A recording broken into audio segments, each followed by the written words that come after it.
Well, good afternoon, everyone, and thanks for joining us for our webinar today on distributors and brokers. Are you ready to work with them? My name is Caitlin Reeser, and I work for Alberta Agriculture, Forestry, and Rural Economic Development, and I am your webinar host and moderator for today. So during this 90-minute webinar, I'm joined by Marguerite Thiessen and Avery Sales with the Food and Bioprocessing Branch with Alberta Agriculture, Forestry, and Rural Economic Development. We also have three panelists with us today: Jeff Lawrick, Customer Marketing Manager with Gordon Food Service, Mitch Jacobson, the owner of Revita, and Darcy Peters, VP of Sales, Meatless Farms Canada. And they're going to be sharing their insights and experiences working with distributors and brokers. Before we get things going, a few housekeeping items. If you would like to ask a question, please type it in the question area on your GoToWebinar panel on the right-hand side of your screen. Please direct your questions to the organizer, and then I will ask those questions at the end of our presentation today. As you heard off the top, the webinar is being recorded, and a link will be sent to you in an email following today's webinar. So we will have Marguerite and Avery kick off the session, and then they will be joined by our panel speakers, Jeff, Mitch, and Darcy. And we anticipate probably about 15 minutes for questions at the end of the presentation. So I'd like to do the formal introductions. Marguerite and Avery work with our Food and Bioprocessing Branch's Business Development Unit. Combined, they have over 50 years experience working with the processing sector in Alberta. In their current positions, they provide business coaching to companies working with the Food Processing Development Center and others. One of our panelists is Jeff Lawrick, and he started his journey in the food industry with Cargill Meat Solutions as a food service account manager in the wholesale meat processing industry. After 7 years with Cargill, Jeff got the opportunity to join Gordon Food Services marketing team in Calgary. He started as a product specialist and has held various leadership roles in marketing and procurement with Gordon Food Service along the way. And he's now leading the marketing team for the Prairies region at Gordon Food Service. Our second panelist is Darcy Peters. He's always been passionate about helping the small agri-food producer get the tools they need to access the market channels of retail and food service. He has a total of 41 years of market channel experience, including 20 years under various roles with a major Western Canadian retailer, 5 years with the Little Potato Company as sales and marketing manager, and 14 years as domestic market development manager with Alberta Agriculture and Forestry. Darcy is currently president of Food Market Connections, Inc., where he assists companies, both domestic and international, looking to access the Canadian market and manage their broker and distributor teams. And he's also VP of Sales Canada for Meatless Farm Canada Limited since 2020. It's a UK-based company specializing in pea protein, plant-based meat alternatives, a fast-moving and changing category. And our third panelist today is Mitch Jacobson. A purpose-driven entrepreneur, Mitch is passionate about personal development, fitness, and helping people improve their health. Mitch was inspired to start Revita Energy Tea when he witnessed his best friend have a heart attack that was partially attributed to chemical-filled energy drinks. He couldn't find a healthy alternative to these energy drinks on the market with a brand he could resonate with, so he decided to create one. And in January of 2020, Mitch resigned from his engineering job and pursued Revita Energy Tea full-time. Revita is now carried in over 700 stores across Canada and has a team of 5 full-time employees with an office in Calgary. Mitch has plans to take Revita from a local brand to a national and international success story that helps millions of people around the globe. So that just sets the stage of our presenters and our panelists today. So right now, I'll turn things over to Marguerite and Avery to start us off on working with distributors and brokers. Thanks, Caitlin. Good afternoon, everyone. I'm going to quickly go over the outline for today's webinar. Marguerite, if you could change the slide, please. I think I lost control here. When your picture came up, I can't advance anything. Sorry.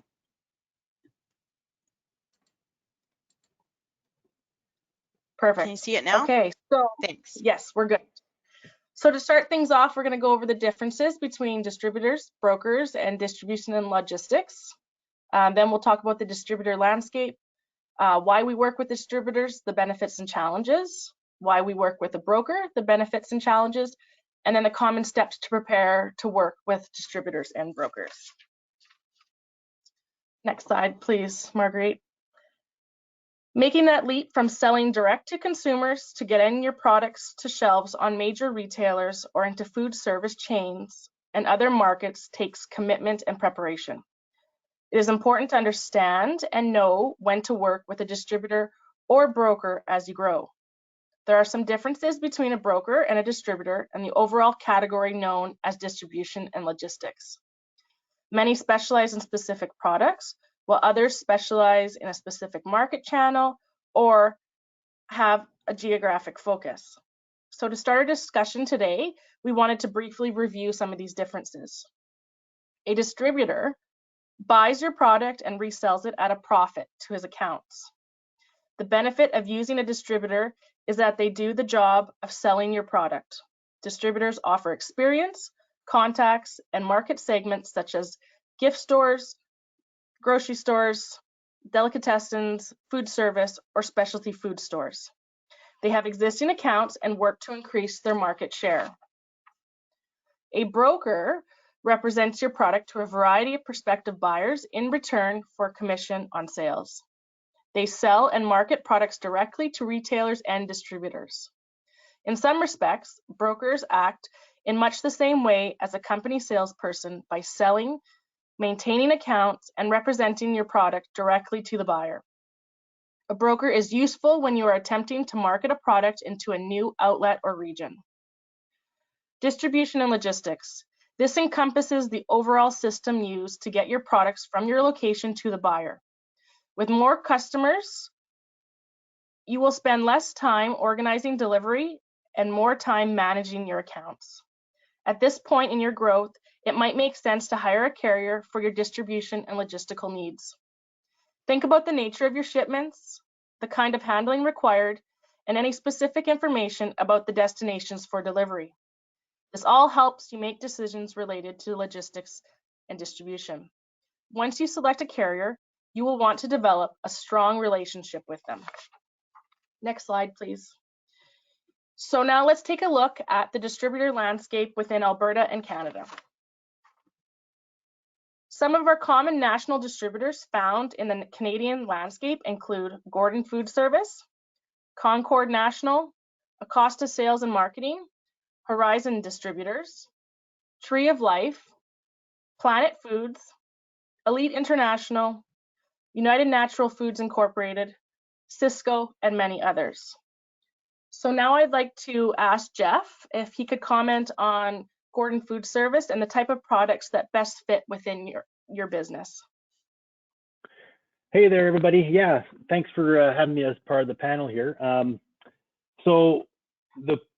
I guess the business that we're focused on, we're a broadline food service distributor at Gordon Food Service, and so essentially, our customer base really is, you know, everything from independent restaurant, so the mom and pop store, to all the way to your multi-unit, coast to coast franchises, perhaps a Cobb's Bread or A&W, and within those different customer segments, we will provide everything. The broadline term is what we call it.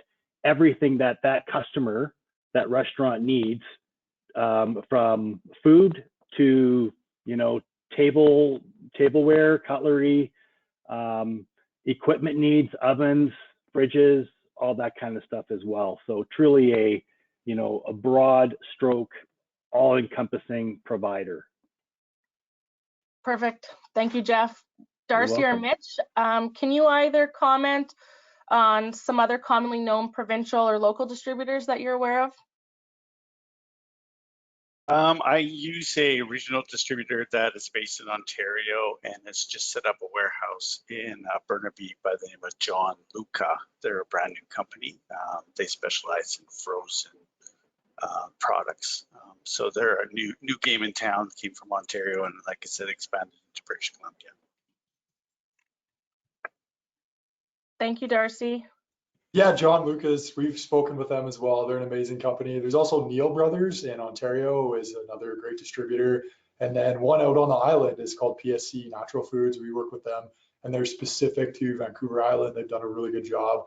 And then coast to coast, speaking of the natural grocery industry, Horizon seems to be more of the dominant distributor out here in the West. And then Unify has a really great Eastern presence. And then Planet Foods here, which we already mentioned, is a Calgary-based company actually that does a phenomenal job in Western Canada.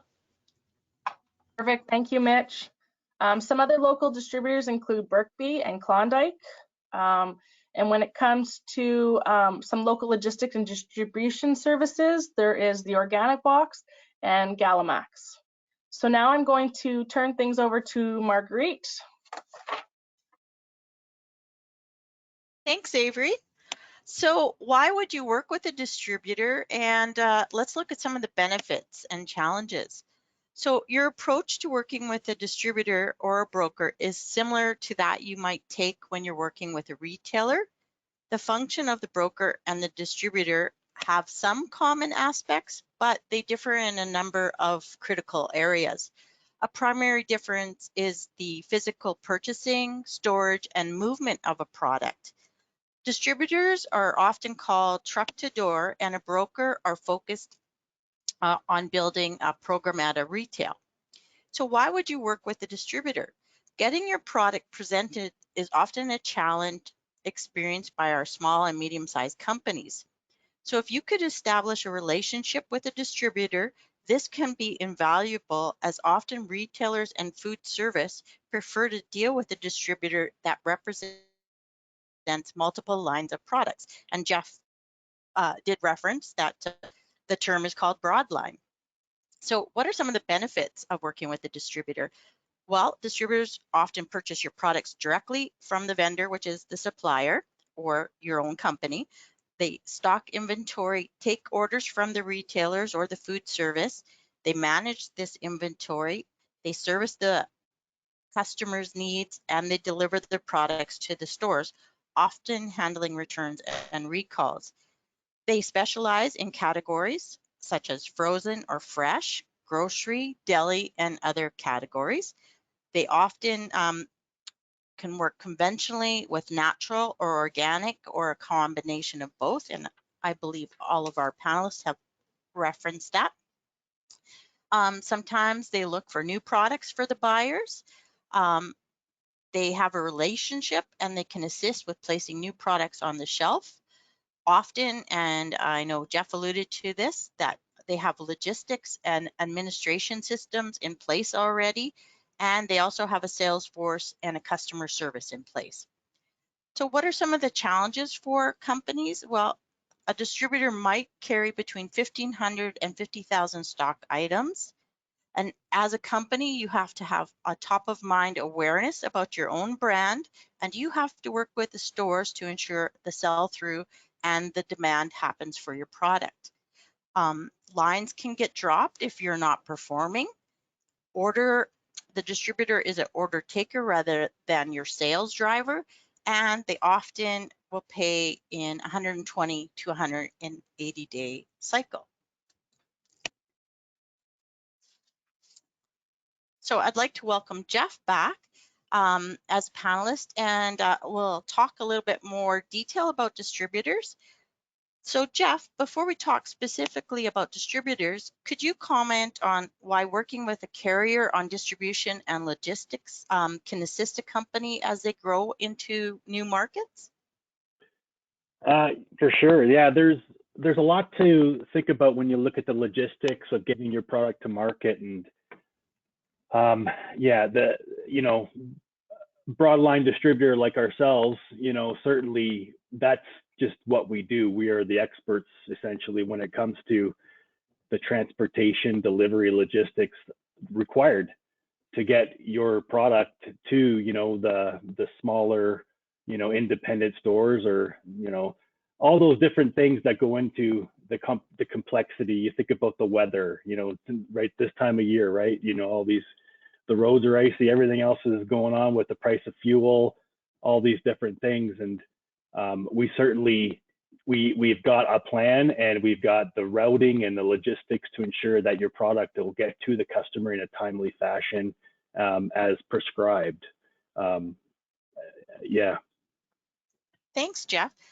So now let's move more on to your insights on when and why a company would work with a distributor such as Gordon Food Service. Yeah, I guess you definitely brought up a lot of benefits already, and I think just when you think about the reach, the conversation about getting your products in front of the end user, to, you know, the restaurateur, the chef. You know, we've got a wide audience. We're coast to coast, obviously, and when you think about just Alberta or the prairies, if that's where you're focusing your attention, we've got approximately, you know, 60 sales reps in Alberta, and we've got another 60 in Saskatchewan and Manitoba. So those folks they're tasked with ensuring that they're providing their customer, the chef, the owner operator, with a basket of goods that is going to meet their needs. And they're the ear, like our sales reps are the ear of the customer. And they're coming back to people like me, the marketing guy, with, you know, feedback as to, hey, you know what, we need to get some of these unique products into our building, and because these are things that our customers are desiring. So there's certainly that pull strategy that we could really help with in, you know, seeking out the right manufacturers to identify the right need for our customers. Thank you. That's a good benefit that I hadn't thought about. So thank you.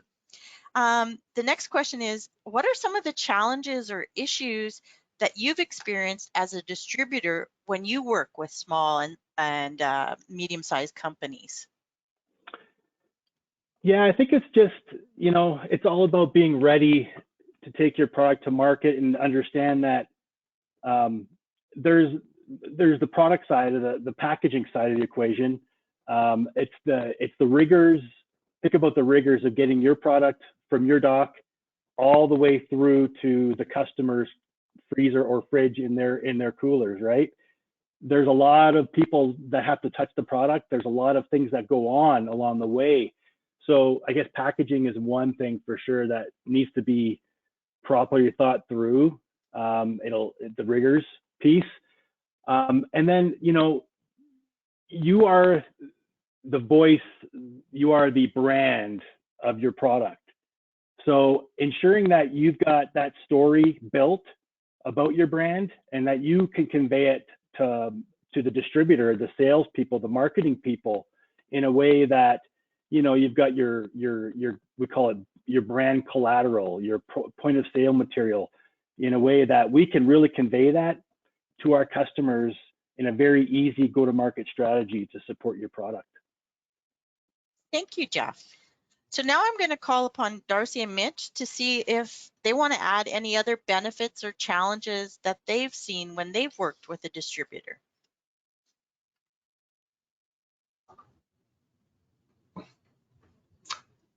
Thanks. Speaking from the perspective of a brand, you know, when we were self-distributing our product and then we got our first distributor, it made all the difference in the world because it basically quadrupled our resources, right? We were a small team of 3 at the time trying to get out to stores. And like Jeff just mentioned, they have, you know, 60 reps across the province. And so when we started working with our distributor, now we had reps in stores, which became an extension of our brand. And when we supported those reps, they went into the stores and they talked to the grocery managers, they handed out samples. And so it really started to build the brand awareness for Revita and open more and more doors and more opportunities. So as a distributor, or as a young brand, when you get a distributor, you can expect some real growth of your brand and getting into a lot more doors, into a lot more customers' hands. It made an incredible difference.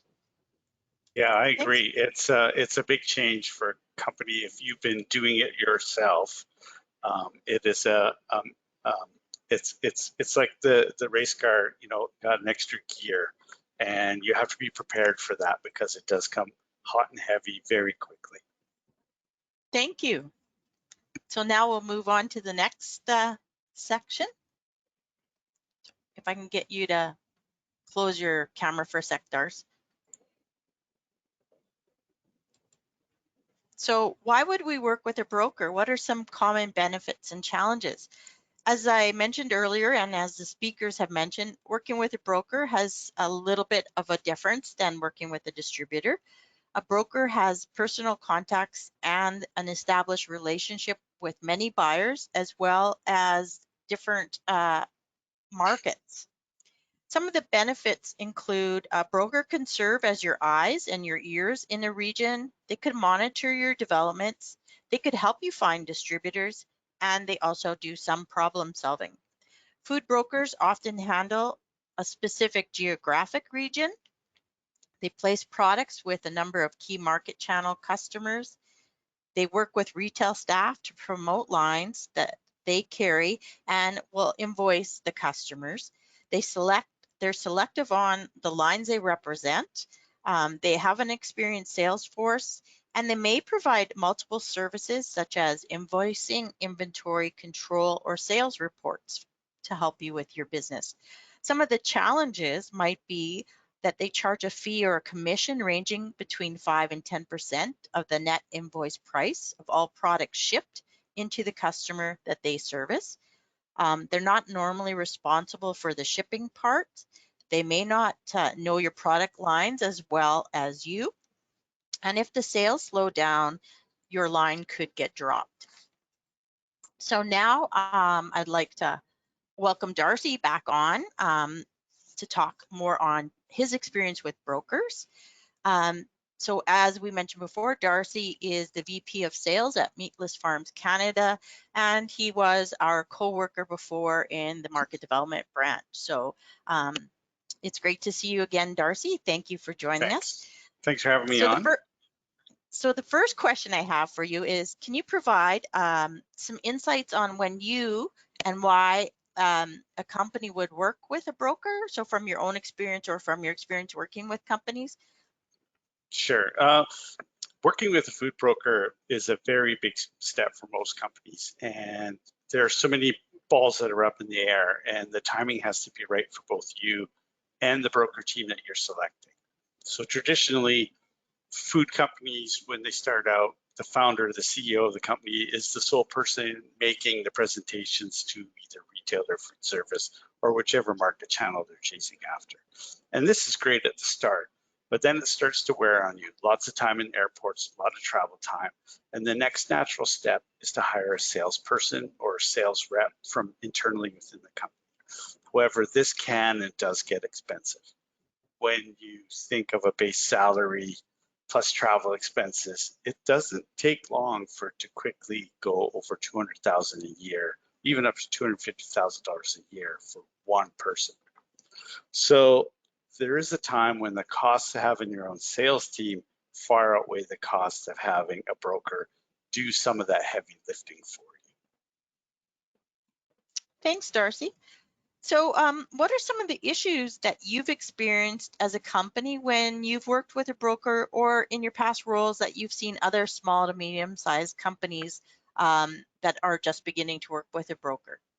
Yeah, it narrows down to about 4 things. The number one issue is the lack of communication between you and the broker and coming back to you. You have to treat that broker as if they're at a desk sitting 10 feet away from you. Communicate everything that's going on in your business with that broker. If you have a production problem and can't ship, if you've run into inventory issues, or if you've got products that are sitting in inventory and being what we call close dated for the best before date. All those things should be communicated to that broker. The second thing is understanding of sales goals. So build a budget with them. Laying out monthly or weekly by item what you'd like them to move and sell and the promotional periods for that. And then let them go out and go chase those customers and achieve those sales goals. The other is, and I'm finding this more and more, is that it's a conflict of interest with a broker that you're trying to sign on. with so many products coming into the marketplace and so few brokers out there, you can and most likely will run into a conflict of interest when that broker could be representing a like product of yours or a category that's in a product that's in the exact same category as you. And it needs to be really worked out fine. Some brokers will reach out to the other vendor and say, hey, do you mind if I bring this other client on, even though he has like the, for example, a plant-based item, and that company might say, yes, go ahead. Or others will say, no, absolutely not. You're stick working with me and nobody else. And that, now you're back to square one and trying to find a broker. And I think that the final item where I see issues is that once a broker signed on, you tend to see the company relax with the feeling of, okay, everything is now taken care of. I can relax now. And this is totally wrong. The broker still needs to be managed. There still has to be a dedicated person within the company that is the broker manager and who is constantly poking and prodding them. Where are you working? Where are we having gaps? Where do we need to go next? Who did you see this week? Who are you seeing next week? That constant communication is needed throughout the whole process. Thanks, Darcy. So Jeff or Mitch, did you want to jump in and add any other benefits or challenges that you see when working with a broker?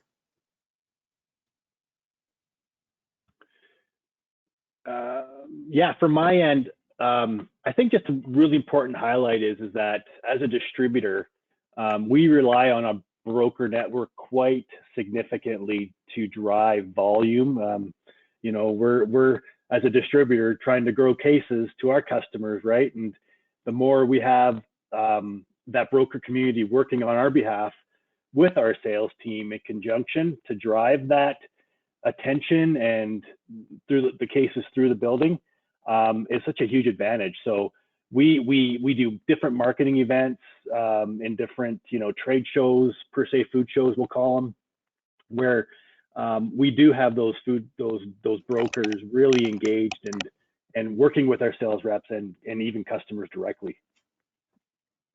Thanks. Yeah, I agree. And I think Darcy said it really beautifully. Communication is so important with your broker. We're very blessed to have two amazing brokers. And the biggest challenge that I've had is when that line of communication gets broken. You almost have to treat them like your vice president of sales, like, an employee that's working with you every single day. And you need to make sure that you keep them accountable and you're giving them all the support that you need. When we started, and we do this regularly, every 6 months, we sit down and we say, okay, what's our goals for the next 6 months? Which retailers do we want to be approaching? How many doors do we want to be in? What's the deliverables for you as our broker, and how can we get there, and how can we support you getting you there? So that's the biggest challenge, is making sure you're communicating and making sure that you keep them accountable to be hitting those goals for your business. Thank you both. So now we'll move on to specific questions for Mitch. Just to reiterate, Mitch Jacobson is the owner of Revita Incorporated. And Mitch, you've worked with distributors and brokers, and I know you're expanding that work. Can you tell us when you were ready to work with a distributor or a broker? Oh, you lost your volume for a sec. I'm muted, sorry about that, guys. Yeah, so really great question. When we started our business, we were self-distributing, just like you can imagine, right? We were hauling cases out of my garage, self-hand delivering it to stores. And, really, like Jeff says, there comes a point where you need more boots on the ground, right? There's just not enough in the time in the day to grow your business, and you just don't have enough resources. And so I think when your product is ready, the demand is there, and you have enough product to grow, that's really a great time to start approaching distributors. So there's a few considerations that I think are really important. Is one, like I said, you have to have the demand and the ability to grow, because the worst thing that can happen is if you get a distributor and then you short ship them, or you don't have enough inventory when they get you in a new retailer. Your product needs to be ready, so it goes without saying, but you want to make sure you have proper GS1 ready barcodes, case codes, the nutrition facts tables are CFIA approved, so you got to make sure that's all in place. And then, a big thing that I've seen some young brands, and I've made this mistake too, is make sure that you can afford the margins of a distributor and a broker in the middle. You have to make sure that you can give your, your distributor anywhere from 15 to 30%, depending on the channel, the broker 5 to 10%, and still be able to make, 30 plus points on your end so you can support your growth. So I think it's really the combination of those things. And once we got there and we were ready to grow, that's when we knew it was time to bring on the right distributor and the right broker. Thanks. And were there any other challenges that you had when you were trying to establish that initial distributor or broker relationship? Absolutely. We're very fortunate now. We work with 7 distributors across the country. We have a couple big ones like Planet Foods and UNFI who drive most of our volume. And one of the challenges that, we continually come up against as a newer brand is all of these distributors are going to have some bigger brands that drive the majority of their revenue, right? They're going to have brands that might make up, a handful of brands that make up 80% of their sales. And so that's going to be the majority of their attention. And so as a new brand, you have to put in a lot of work yourself. You got to get out in the stores. You got to support the reps. You got to send samples. You got to do presentations. You got to do whatever it takes to help that distributor see your potential and your growth potential so that they invest resources back into you. So I think that's one of the biggest challenges as a new brand, going into a new distributor is you need to get noticed and you need to make sure that you're still doing the work. Just because you have a distributor doesn't mean that you can take your foot off the gas. It's actually quite the opposite. You have to put all your resources into supporting that broker and supporting that distributor. Thank you, Mitch. So now we'll move on to a little bit more on to getting ready. So I'll ask you, there you go. Thanks, Mitch. So getting ready, what are some common steps to prepare to work with a distributor or broker? Well, as our speakers have said, preparation is critical to getting your appointment with a distributor or a broker. And in many respects, the presentation will mirror the ones that you're preparing for your buyer in the different market channels. And you'll need to have an effective elevator pitch and be prepared for making those callbacks until you find the right distributor or broker, as our speakers have said. So are you ready to work with a distributor or a broker? One of the first things to do is research what distributors and brokers are available for your product and your category. Some of the things you want to look at when you're researching are what categories are these distributors or brokers serving? What services do they provide?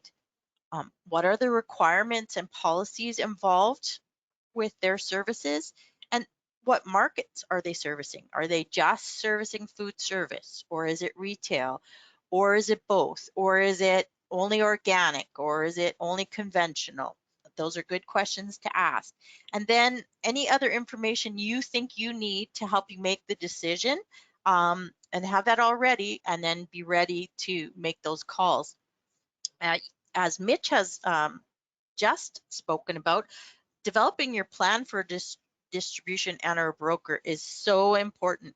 You want to have your own homework on what market channels are you going for, what minimum orders are you trying to achieve, what are your recall procedures, what are their recall procedures, what's your pricing with the margins for distribution and for brokerage, what's your margins for the end market channel.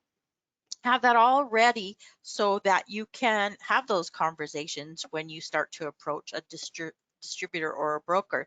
And finally, are you market ready?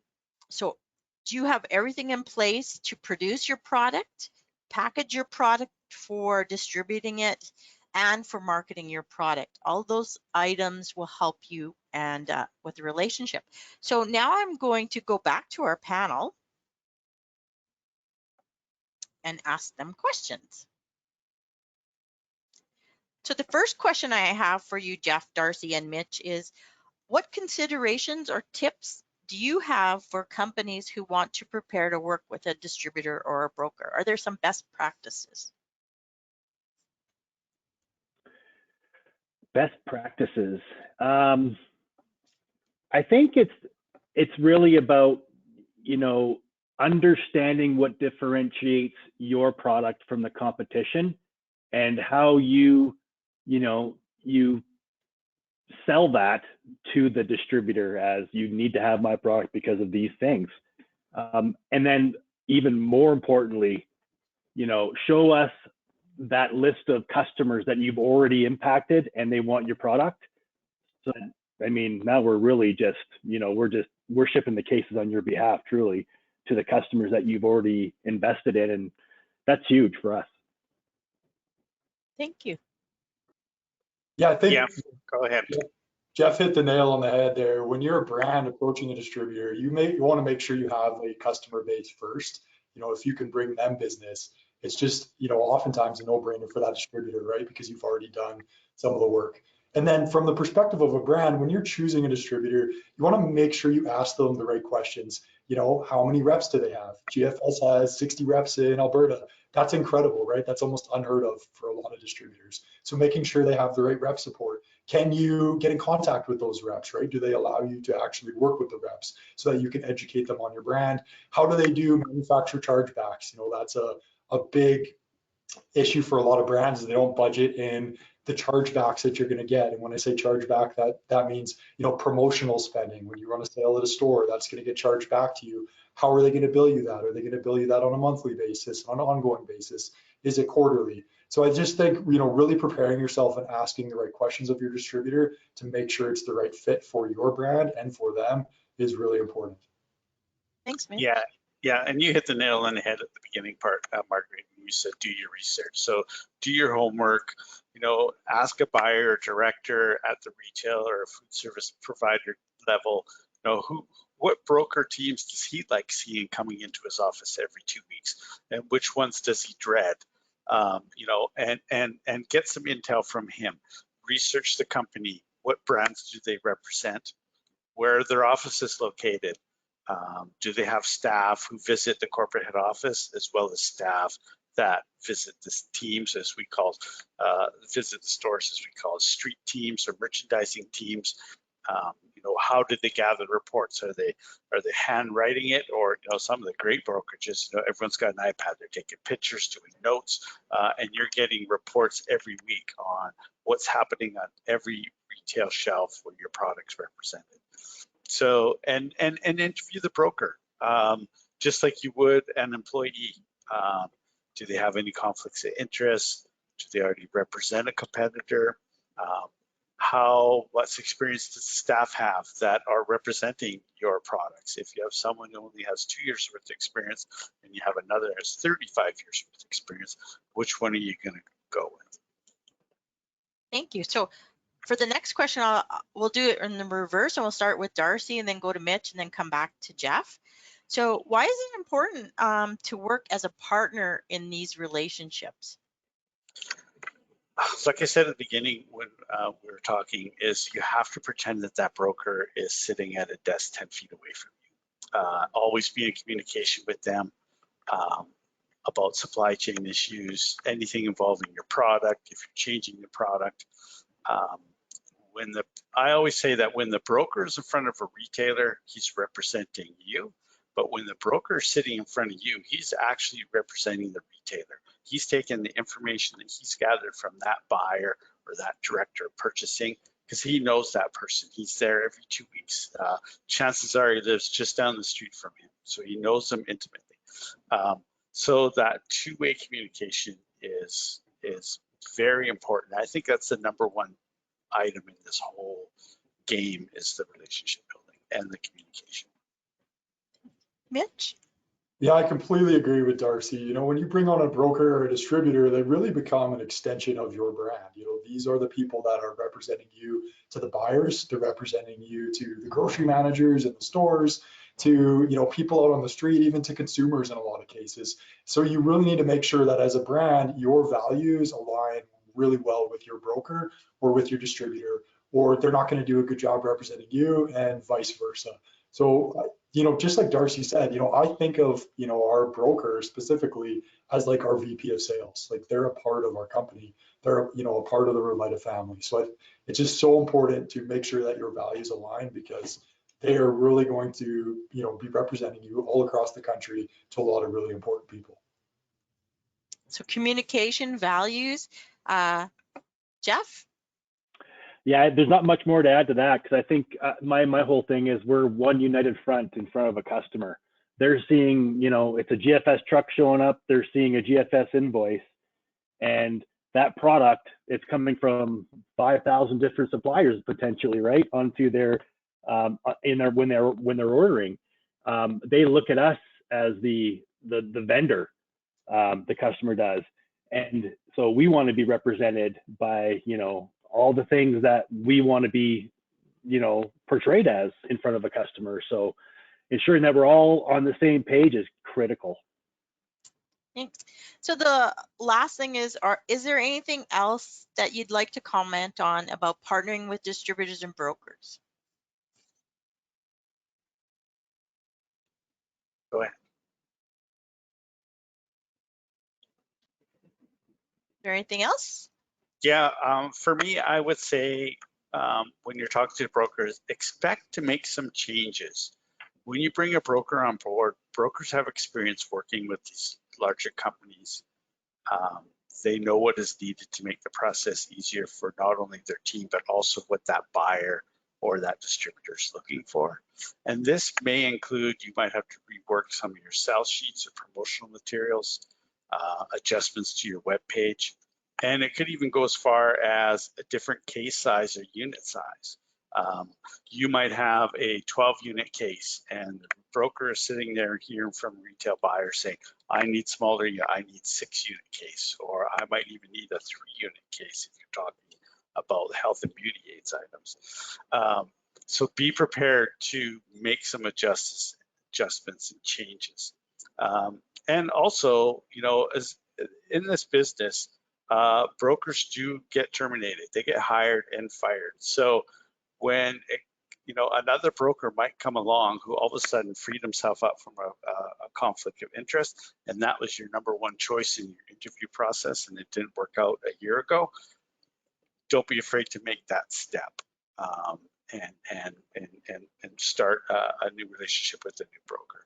The broker world ebbs and flows just like the tide, and some companies have transitioned from having their own sales force to a broker sales force, and now are transitioned back to having their own sales team. So it goes up and down just like the ocean. So just be prepared and don't be like that oak tree solidly trying to push against the wind. Thanks, Darcy.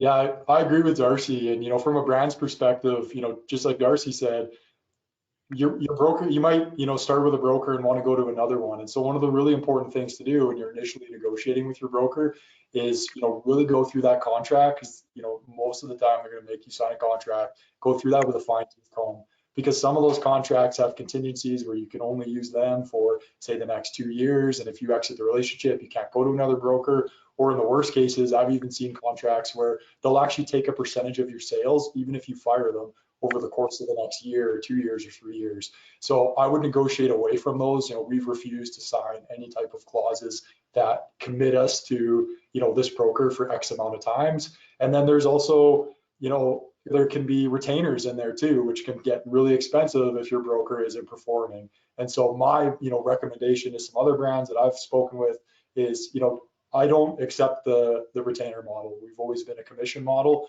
because if we're winning, our broker wins. And, that retainer isn't always necessarily the best incentive for your broker to go out there and get more sales, where a straight commission structure is. So just a couple of things about that initial contract that you want to make sure you watch out for.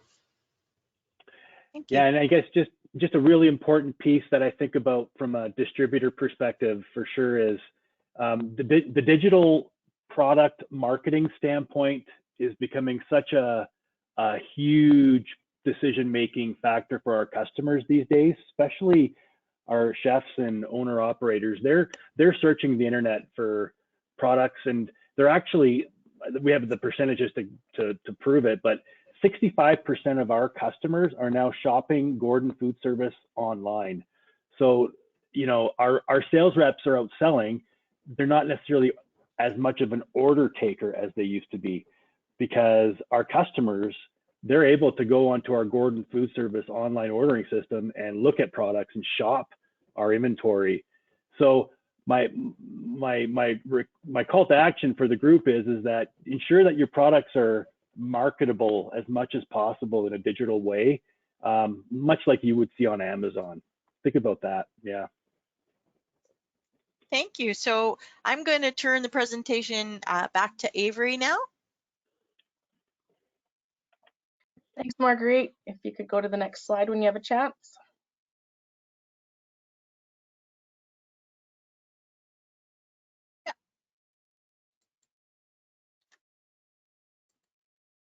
Perfect. There you So, a couple of takeaways from this afternoon's webinar. The first is develop your action plan. I think all of the panelists have spoken to that numerous times, is we need to be prepared.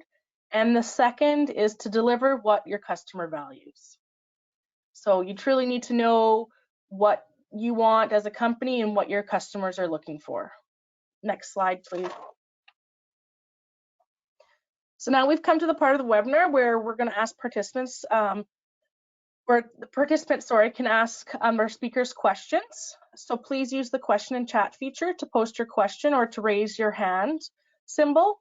So I'll pass it along to Caitlin now to do this portion of the webinar. Thanks very much, Avery, and thanks to Avery, Marguerite, Jeff, Darcy, and Mitch. Awesome presentation. You talked about takeaways, and a couple that came up over and over for me. One for sure is relationships. It's a huge relationships and communication, and also that one size does not fit all, and the importance of that fit. Again, if you have questions, put them in the question box. We do have some, so I don't know if our panelists would like to show their cameras again, and we can do these questions. Couple of questions about the webinar being recorded. Yes, it is being recorded, and you will be sent a link. First question, are there distributors for specific products like pet treats?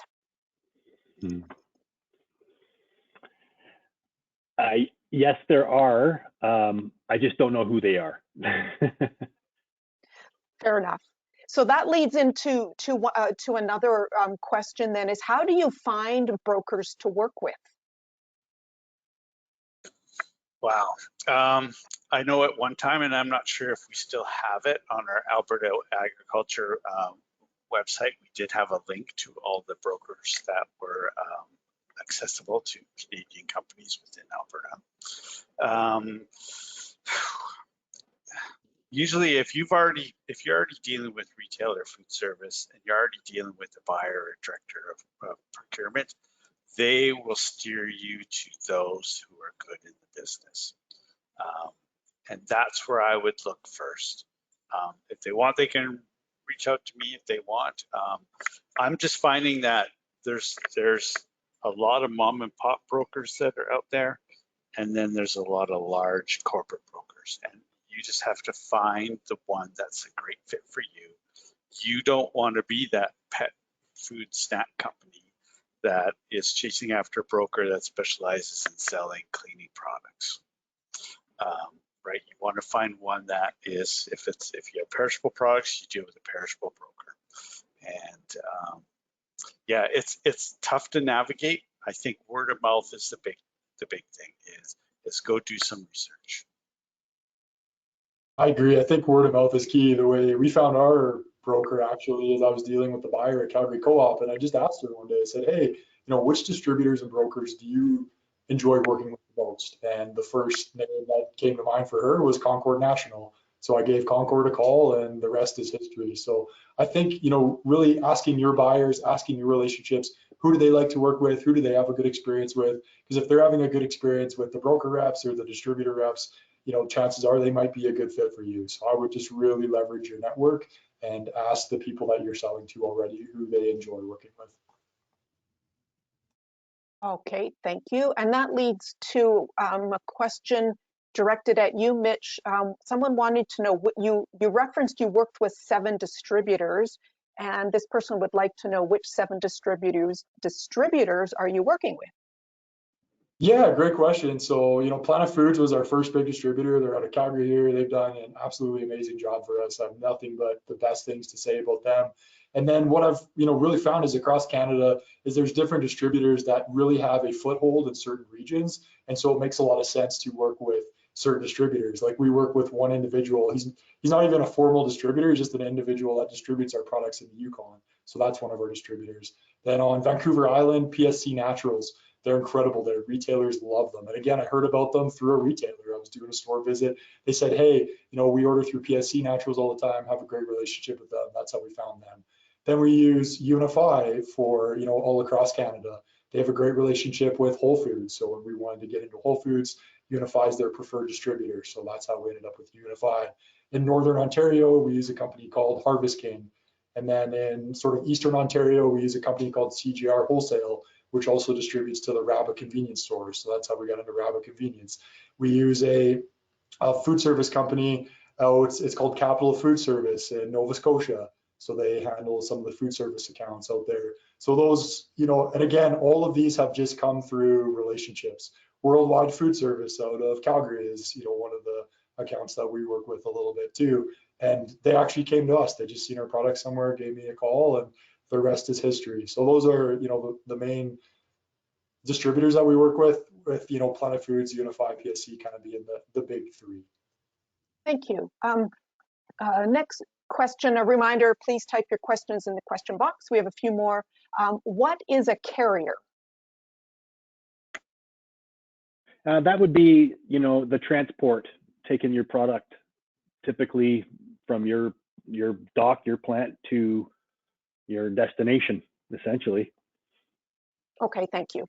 The next one, can the cost of the distribution go to the retailer? And they go on to say, for example, currently retailers are paying for shipping. Once the distributor is on board, can that cost still go to the retailers? I'm not sure if I understand the question, but if you do, please feel free to answer. I think I understand if I'm assuming this is someone that's self-distributing and the retailer might actually be picking up the bill for the shipping. So how it typically works with the distributor is they cover the shipping as part of their deal with the retailer. So, and most distributors have a shipping minimum, which means that the retailer has to order, say, a certain amount of goods to get free shipping. So for, one of the distributors we work with in Alberta here, their shipping minimum is $500.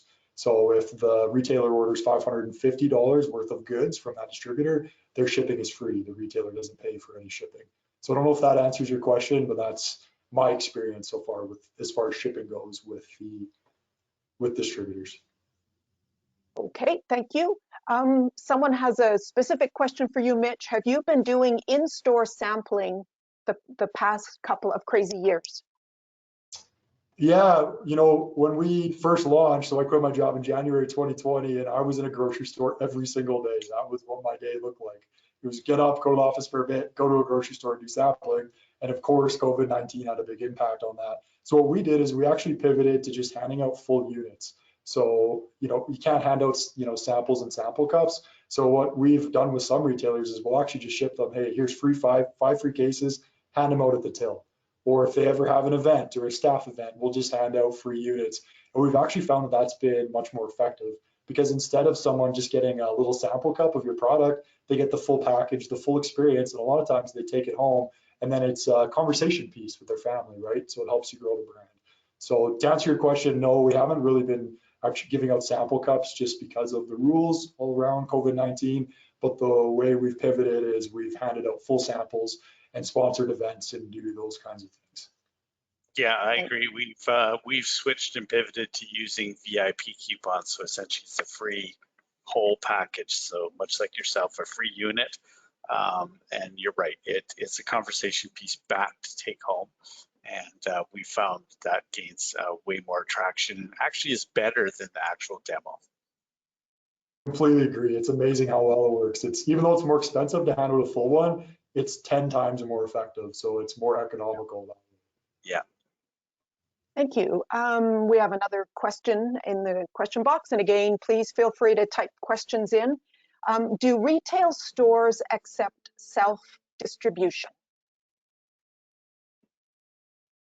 Yeah, I can answer this one. So yes and no is the answer. A lot of the smaller mom and pop shops will let you self-distribute to them in the beginning, but there's going to come a point, and especially any chain, say Sobeys or A&W, like Jeff distributes to, they're not going to allow you to self-distribute more than likely. There's some exceptions to local programs, but if you really want to grow your brand, most of them are going to either want your product in their warehouse, which is very difficult to do unless you're a really big company, or they're going to want a distributor. And that's really the only two avenues to get in the stores. So yes, there's some retailers that in the beginning through their local program, you can self-distribute, and that's what we did. It's a great way to get started and kind of build some hype for the brand. But in the long term, you're going to need a distribution partner that is set up with them with invoicing, and there's things like EDI that you need to set up, and you're going to have to use a distributor at a certain point. Yeah, I agree. Thank you. And yes, this person who asked that question said they are trying to get into a local program, it looks like, and they say thank you. So that's it right now for the questions in the queue, but I'll give another opportunity for people to type in questions. And while I do that, for each of the three of you, is there one takeaway that you would offer to the attendees today, given your specific role in this presentation? Is there one takeaway? Do your homework. Sounds like that's very key. Absolutely, yes. Yeah, I agree with Darcy. Like, just because you get a broker or distributor, we made this mistake, doesn't mean you get to take your foot off the gas. It's actually quite the opposite. You're gonna have to put in more work to support them. So that's the first thing. And really the biggest mistake that we made, and I see a lot of other young brands make that I know, is they don't budget for manufacturer chargebacks. Like, whatever you're selling to that distributor for, you have to back off. In our case, we back off 20%. That's what we expect to get charged back to us for promotions, flyers, product that gets damaged. All of those things get charged back to you. And if you don't budget for that, I've seen it happen with us where you get a 5-figure manufacturer chargeback credit coming back and it wipes out your cash flow for a month. So really make sure that you're budgeting for that and you understand how that works. Because when you get hit with a $15,000 or $20,000 or $30,000 MCB when you're doing more volume, it can really hurt you if you're not prepared for it. Yeah, and not to mention listing fees. And listing fees too, yes. Those are just astronomically right now, just insane. Yeah, there's that 12,000 items in a distribution center, and that's 12,000 slots, right? We're talking big scale business, right? And how do you differentiate yourself? I just go back to that. You need to always be thinking about what makes you unique in the marketplace. And I think about some of the successful suppliers that have worked with our sales team directly, and they built relationships with those 60 sales reps, the ones that, we're targeting the right audience that they know that they want to get in front of. And so they build relationships. They take out those reps for lunch and do the right things that way. Get to know them. Yeah, relationships. You guys are definitely hammering home that relationships are so key. We do have another question in the queue. What are some of the differences on working with a broker in retail versus food service? For example, grocery versus a GFS/Cisco. Oh, wow. I think the big difference is going to be is that in the grocery side, consider it looking like a massive pyramid, and there's very few players at the very top of the pyramid that control about 96% of the movement of retail grocery goods in this country. And if you look at the food service side, every single customer that GFS has controls their own destiny. So GFS could have 30, 40, 50,000 customers that you have to each chase after if you want to.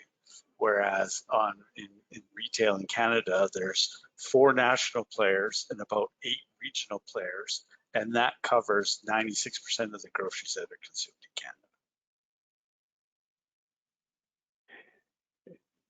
Yeah, that's exactly right. I think there's, the size of the market is smaller probably on the food service side for most suppliers, but the work is a heck of a lot more in depth. There's a lot more to do on the food service side to get the attention you want.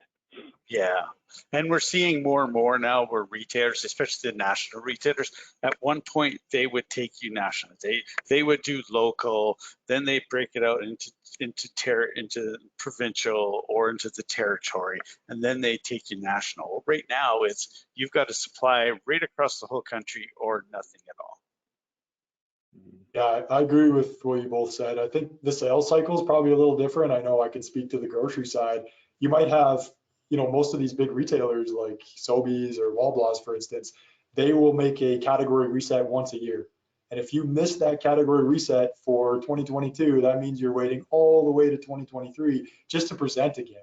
So that's been a big challenge for us, and I think that's been a challenge for our broker as well, is making sure you know when those category resets are and that you nail that presentation. Whereas on the food service side, I think there's still quite a bit of that, but there's a lot more, independents, mom and pops, where you might be able to get, a little bit more traction right out of the gate instead of having to wait, a year to present to a big retailer. Yeah. That's exactly what happened to myself, where presenting at Whole Foods, where the category meetings were in August and the reset is not even occurring until June. So you're waiting a whole 10 months until your product actually hits the shelf. Thank you. Next question. Is the shipping included in the distributor margin, if I've interpreted this correctly? Yes, it is. Yeah, for sure. And that is going out of this world right now. Well, that's so true. Yeah, there's the just escalating costs of getting product off of ships onto trains, freight, getting across borders. Are exorbitant amounts. Like we're talking double, triple cost and freight, no question. Yeah. Definitely. And one of the things as a brand you got to budget for is you have to get it to your distributor. So you pay that cost a lot of times. Sometimes distributors will pick up and they will either take a little bit of a higher margin for that, or there could be billbacks for that. But generally, most of the distributors we work with, we have to ship to their door. So we give them a delivered price. So even though they're handling shipping it to the retailer, you still have to get it to your distributor, and you need to make sure that that's built into your budget. Because as Darcy said, trucking is skyrocketing, and a pallet out to Ontario used to be $250 for us. Now it's like $500, and that can really start to cut into your margins. One last question, and this would be for one of the organizers, if contact information for our speakers is going to be shared. I'll let Marguerite or Avery answer that. There aren't any other questions. Oh, sorry, Marguerite, I was going to say, if our speakers are okay with putting an email in our follow-up information, we could possibly do that, yes. Okay. There aren't any more questions in the queue. Can wait and see if anybody wants to type any more in, but with that, I'll turn it back over to Avery and to Marguerite. Thank you, Jeff, Mitch, and Darcy for, it's always great to hear the firsthand experience and your very candid answers to all of these questions, because you have to be candid. These are important decisions that these companies are making. So thank you all very much. Thanks for having us. It's great. Yeah. Thank you. An honor. Thank you. So I think, Avery, I'll turn it back to you. Yes, sounds good. Thank you. We'll just wait till Marguerite is able to change the slide. Okay, and I'll turn my camera back on. So like Caitlin said, I want to say thank you to our panelists, so Jeff, Darcy, and Mitch, and thank you to all of you for participating in the webinar. If you have any further questions or need any business development assistance, please reach out to our team, and you can do so by emailing us at fpdc@gov.ab.ca. Some of the resources relevant today to today's topic, we have a series of 4 fact sheets in regards to distribution and logistics, as well as we have a couple of exporting basic documents for brokers and distributors and international trade and logistics. And we will be forwarding to all the participants today a PDF of the PowerPoint, as well as the links to these resources. And please be sure to follow up with us again if you have any questions. So once again, thank you again for joining us, and have a great rest of your day.